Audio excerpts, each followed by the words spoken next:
आपको कल ही बताया था कि सुप्रीम कोर्ट में चुनाव में गड़बड़ी की याचिका खारिज हो गई है महाराष्ट्र वाली, लेकिन इंडी गठबंधन सुप्रीम कोर्ट के फैसले को भी नहीं मान रहा। संजय राउत कह रहे हैं कि सुप्रीम कोर्ट ने जो फैसला दिया वो हमें मंजूर नहीं है। एक बार सुनिए संजय राउत। सर्वोच्च न्यायालय ने जो निर्णय दिया है वो हमें मंजूर नहीं है। सबको मालूम है महाराष्ट्र का चुनाव किस प्रकार से हाईजैक किया गया, किस प्रकार से 5 बजे के बाद हजारों वोटर्स बूथ पर आ गए। कहां से आ गए? हम वीडियो मांग रहे, हमको दे नहीं रहे, नो डॉक्यूमेंट्स। और सर्वोच्च न्यायालय चुनाव आयोग पर विश्वास रखकर हमारी याचिका खारिज करती है। ये बहुत ही डेमोक्रेसी के लिए बहुत गंभीर बात है। ये लोग सुप्रीम कोर्ट के फैसले पर विश्वास नहीं, लोकतंत्र में जनता के फैसले पर विश्वास नहीं करते। बॉस, आपको नहीं मानना है मत मानिए।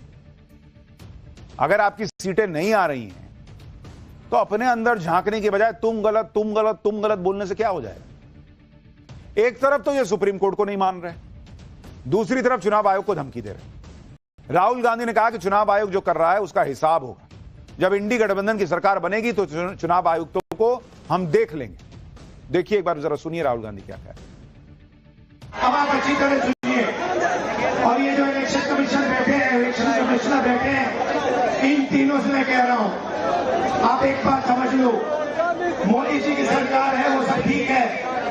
तेजस्वी जी ने कहा आपने बीजेपी की मेंबरशिप ले रखी है, आप बीजेपी के लिए काम कर रहे हो, मगर एक बात समझ लो, एक दिन ऐसा आएगा जब यहाँ पे बिहार में और दिल्ली में इंडिया गठबंधन की सरकार होगी, फिर हम आप तीनों को देखेंगे, कार्रवाई आपके खिलाफ करेंगे और पूरा देश जिससे आपने चोरी की है।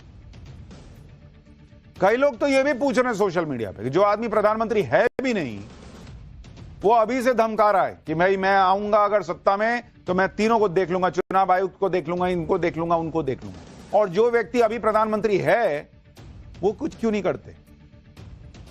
झूठ और भ्रम जो फैलाया जा रहा है उसको लेके क्या एक्शन हो रहा है। लेकिन अब इन लोगों को यही लगता है कि झूठ और भ्रम की इस राजनीति से ही सत्ता तक पहुंचा जा सकता है। तेजस्वी यादव ने आज कहा कि अगले लोकसभा चुनाव में राहुल गांधी को प्रधानमंत्री बनाएंगे। सुनिए तेजस्वी यादव का दावा। हम धन्यवाद देना चाहते हैं राहुल गांधी जी को कि आज आप लोगों के नवादा जिला में आकर के आप लोगों के सामने को जागरूक करने का काम कर रहे हैं और पूरा नवादा एकजुट है। इस बार बिहार में एनडीए को खाट फेंकेंगे और अगले बार जब भी लोकसभा चुनाव होगा तो राहुल गांधी जी को प्रधानमंत्री हम लोग बनाने का काम करेंगे।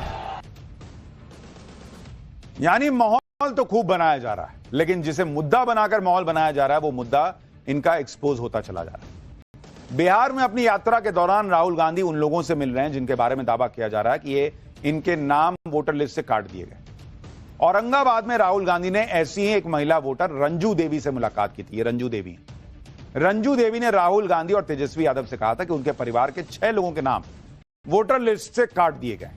एक बार रंजू देवी को सुन लीजिए कल उन्होंने क्या कहा था, फिर इस पूरे मामले पर आज रंजू देवी ने क्या खुलासा किया है वो दिखाता हूं। वोटर लिस्ट में हमारे घर के परिवार के 6 के नाम कट गया है।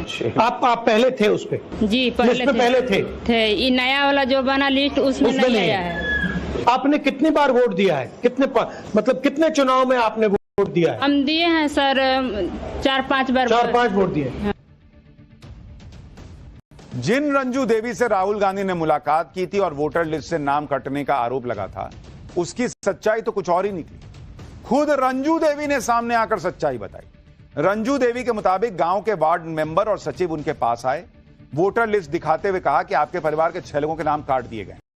फिर कहा कि राहुल और तेजस्वी के पास चलिए, उनसे कहो कि नाम काट दिया है तो राहुल गांधी और तेजस्वी नाम जुड़वा दें।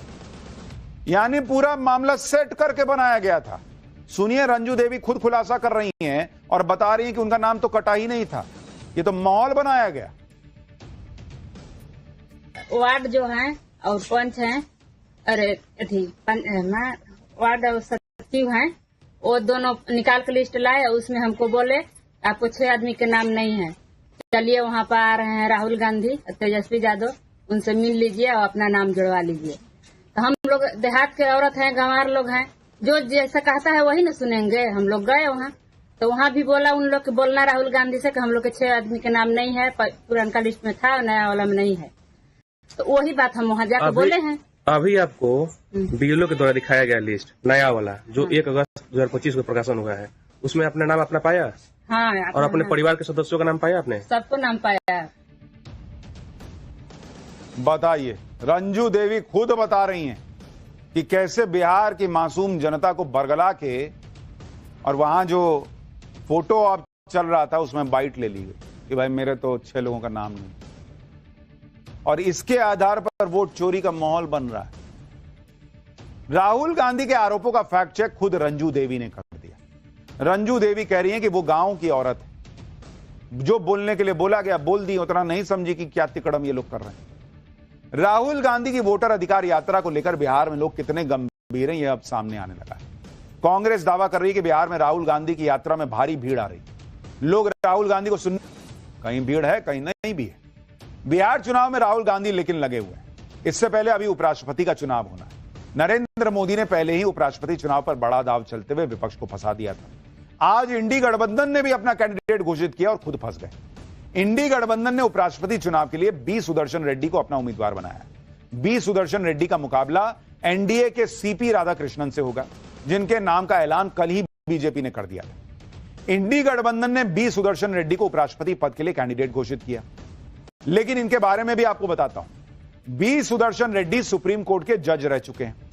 अब लोग यह भी सवाल उठा रहे हैं कि जो इंडी गठबंधन जजों को लेकर इतना हंगामा मचाता रहा, नरेंद्र मोदी को घेरने के लिए क्या क्या नहीं कहता रहा कि अरे गोगोई साहब को कैसे संसद ले आए, ये वो, उसने खुद ही उपराष्ट्रपति चुनाव में जज को उतार दिया। यूपीए सरकार के दौरान ही बी सुदर्शन रेड्डी 2007 में सुप्रीम कोर्ट के जज बने। रिटायरमेंट के बाद जस्टिस सुदर्शन रेड्डी को 2013 में कांग्रेस ने गोवा का पहला लोकायुक्त बनाया था। इसको लेकर भी काफी विवाद हुआ था।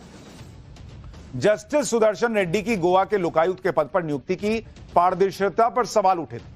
Justice Sudarshan Reddy Supreme court की उस बेंच का हिस्सा भी थे जिसने भोपाल गैस कांड केस रीओपन करने से मना कर दिया था। जस्टिस सुदर्शन रेड्डी ने नक्सलियों के खिलाफ छत्तीसगढ़ सरकार के सलवा जुडूम पर रोक लगा दी थी। सलवा जुडूम को असंवैधानिक बता दिया था। सलवा जुडूम के तहत ग्रामीणों को ट्रेनिंग देकर नक्सलवाद को खत्म करने की मुहिम चलाई जा रही थी। जस्टिस सुदर्शन रेड्डी उन 25 लोगों में से एक थे जिन्होंने जुलाई 2024 में राजनाथ सिंह को चिट्ठी लिखकर इजरायल से हथियार नहीं खरीदने की मांग की थी। जस्टिस सुदर्शन रेड्डी तेलंगाना में कांग्रेस सरकार के उस एक्सपर्ट पैनल के हेड भी थे जिसने जाति सर्वे पर सुझाव दिए थे। अब सोशल मीडिया पे सब चल रहा है कि भाई ऐसे व्यक्ति को कैंडिडेट बना रहा है इंडिया अलायंस, जिसके जीतने के चांस भी नहीं है और जिसका ट्रैक रिकॉर्ड जो है वो उसको लेकर हंगामा मचा हुआ है, लेकिन चल रहा है। खैर, इंडिया अलायंस किसके साथ है वो तो आप देख रहे हैं। नरेंद्र मोदी किससे मिले थे, क्या